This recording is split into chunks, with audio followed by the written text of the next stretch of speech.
Today we're going to be talking about the Apple's event. These are all my notes. Let's get started. Let me get the main things out of the way first. Number one, we've got AirPods that are improved. We've got AirPods Pros that are kind of improved as well. The improvement about AirPods is basically translation. So you could hear the translation in live conversation with anybody in your AirPods. Same thing is happening in your AirPods Pros as well. Jumping over to Apple Watch. According to Apple, Apple Watch is the most important watch in the world. And today they have made the best watch even better. They've added ceramic coating to it, the special one, that would add 2 times more durability to your Apple Watch than before. I don't know exactly how that works, but it's also scratch resistant. Now, this Series 11 watch is 5G compatible as well and has some more power efficiency. It's got Watch OS 26, which we kind of already knew about this, which adds the details of that iOS to your Apple Watch. There's something called Watch Face, which is basically a theme of your watch. Apple Watch now has new features that are called heart health and tracking sleep, kind of like sleep apnea, which was the feature in Apple Watch before that already. Now, in terms of heart health, we have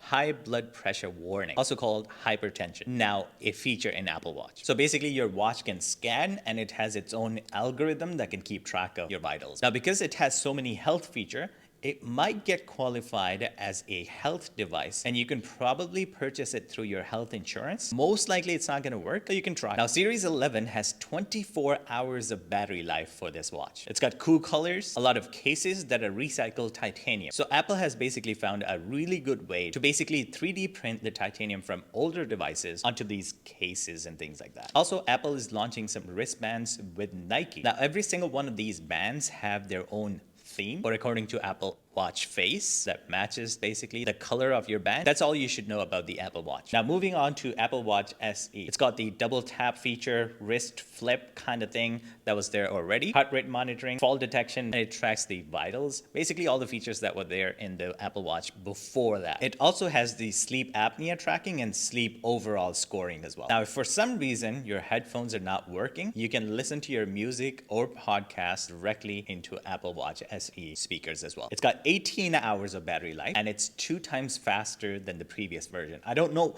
Okay, so I don't know anything about what does it actually mean when Apple is comparing their new devices to the old Apple's own devices. I'm always confused about that. And if you were to charge it for 15 minutes, you get 8 hours of battery time from it. Oh, and I also should have mentioned that it's compatible with fast charging now. It's got always on display on the Apple Watch SE as well, and the same OS 26 for Apple Watch SE. Moving on to Apple Watch Ultra 3. It's got better display, which is the largest one on any Apple Watches ever produced before, which they could have done it across all of the devices before, but display is even more brighter than previous Apple Watches. There's something called waypoints. It basically shows the relative position of any location from you on your Apple Watch throughout the day. Basically, you can keep track of where you're at. It's got some special workout programs as well, 5G cellular option, and satellite. And it also finally has satellite connectivity as well. Obviously, it's in certain regions where they have the satellite connection. And one thing you should know about it is that it's available for 2 years for free. After that, you would have to pay for it. Again, it's got some colorful bands that are matching with the theme that's inside of this Apple Watch as well. And those titanium cases are actually 3D printed. Again, Apple have really figured out a really cool way to recycle that titanium from older devices. Moving on to the iPhone 17. It's got 4 models: black, purple, blue, green, white, which are called completely different names by Apple, so we're gonna have to stick with that. It's got 6.3 inches display and has a new feature called Pro Motion. We're gonna talk about it later on. It has finally received the 120 adaptive refresh rate. So basically, it's not gonna be 120 hertz all the time. It's whenever you're gaming and all those things are happening,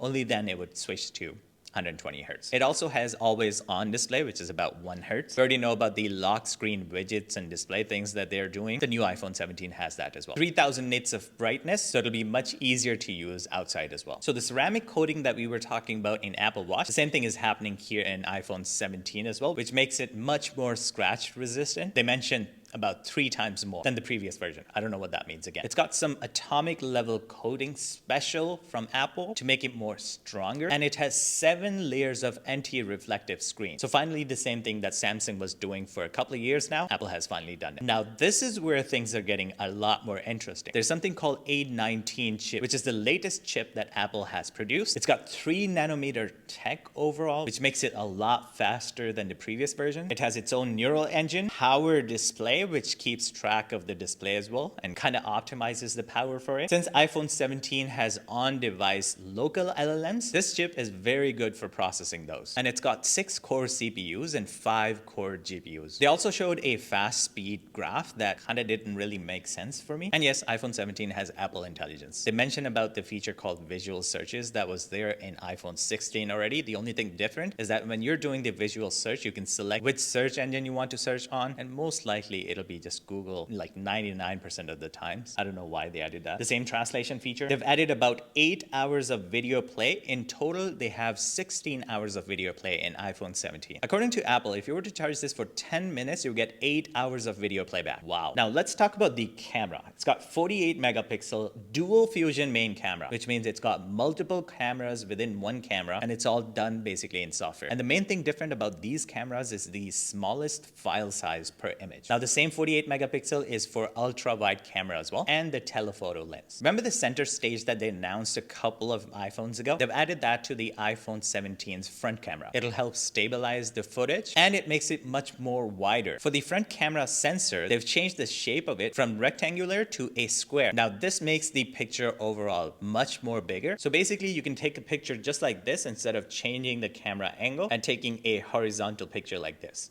The same picture could automatically turn into a horizontal picture. And the camera would be able to see how many people are in the camera and change it accordingly. Now the iPhone 17 has 30% recycled material, and it's got 256 gigabytes of storage starting point. It goes all the way up to 1 terabyte and 2 terabytes. It's got 4 colors, which are right here. Now the ceramic shield that they were talking about is on both sides, so the front and back as well. I don't know why they've brought the glass on the back side again. I've had a couple of instances where the back glass was broken, but they're saying because of the ceramic coating, which is built by Apple, it's going to be very difficult to break. We'll see. Next up, we have the iPhone Air. Yeah, just like MacBook, they've got iPhone Air now. So Apple is basically playing the same game all across their devices. It is 5.6 millimeter thin and the most advanced iPhone yet. It has 6.5 inches display, 120 Hz, 3000 nits of brightness, the same ceramic coating which should make it 2 times more stronger than any of the iPhones that are currently in the market, and 3 times more scratch resistant. Now back glass is ceramic coating as well, which basically turns it into something other than mirror. We're going to talk about it later on. And it's very difficult to break it. It's got Apple silicon chip as well, and it's built with 80% recycled titanium. It comes in black, white, gold, and light blue color.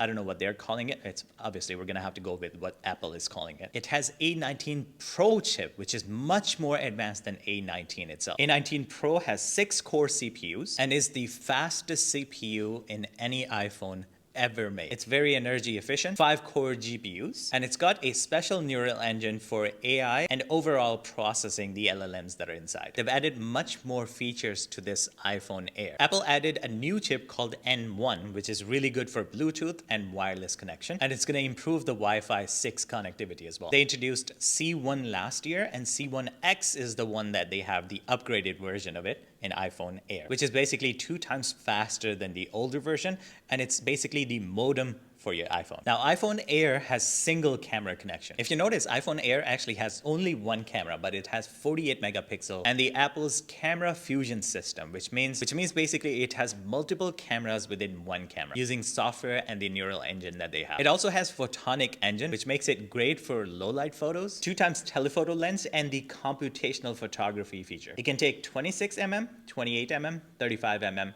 and 55 mm pictures. It also has the center stage for the front camera. iPhone Air is eSIM only and some amazing battery life. Now the last thing we're going to talk about is the iPhone 17 Pro. Biggest battery in any iPhone ever. It's got thermal aluminum unibody, which means one entire case to have all the parts inside of it. It's got the A19 Pro chip as well. Now to get rid of the heat, they have built their own cooling system inside of this unibody. Again, front and back ceramic coated glass. Now the cooling system is really cool. It has the vapor chamber, water cools down, the air exits through the corners, perfect for keeping everything cool. And overall battery life is 20% greater than before. I don't know what that means again. It's really got some cool colors, orange, blue, white. It has its own new antenna system, which would use the advanced features of the A19 Pro chip, and basically will have much better connectivity. Overall, it'll be about 40% better than the iPhone 16 Pro, and it has local LLMs as well. So back is basically not glass anymore. It will be a ceramic shield and very difficult to break according to Apple. The same 3000 nits of brightness and the best battery life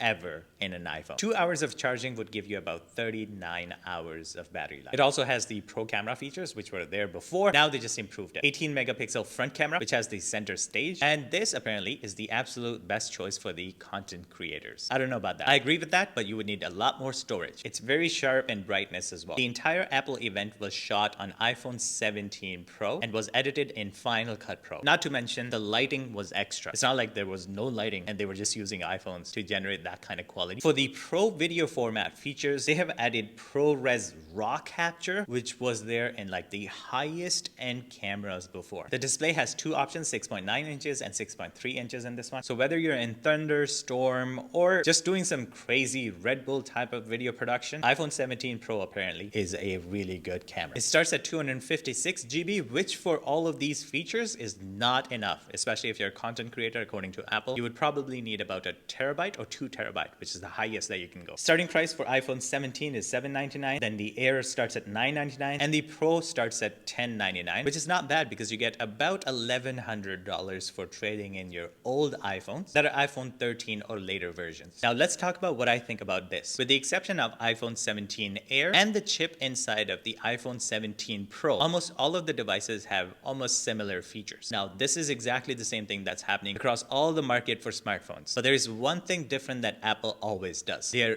really good at explaining things that are otherwise skipped by other competitors. For example, Apple Watch having those health features, the overall themes of the Apple Watch, the bands for Apple Watches, AirPods, AirPod Pro, all the features the same, except for the translation that they mentioned. And the way they mention everything, despite the fact that these features were there before, it just makes you feel like this is brand new feature. iPhone 17 Pro Max and the chips that they have developed, the A19 Pro, as well as the C1X and the N1 for the connectivity and the modem functions of the iPhone. These things are really the innovation that Apple is doing. And I think I'm gonna be personally interested in trying the iPhone 17 Pro Max or the iPhone Air for sure before I can support these claims. That's basically it, and I'll see you guys in the next one. Peace out.